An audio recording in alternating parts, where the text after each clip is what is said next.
السلام علیکم ورحمۃ اللہ وبرکاتہ۔ وعلیکم السلام ورحمۃ اللہ وبرکاتہ۔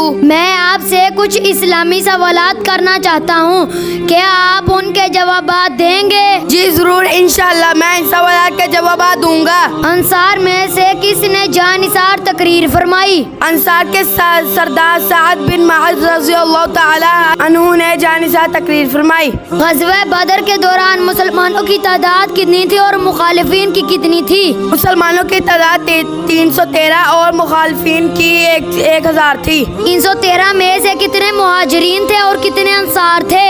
80 مہاجرین تھے اور باقی 213 انصاری تھے۔ قبلہ اویس کے 161 اور خزرج کے 170 تھے۔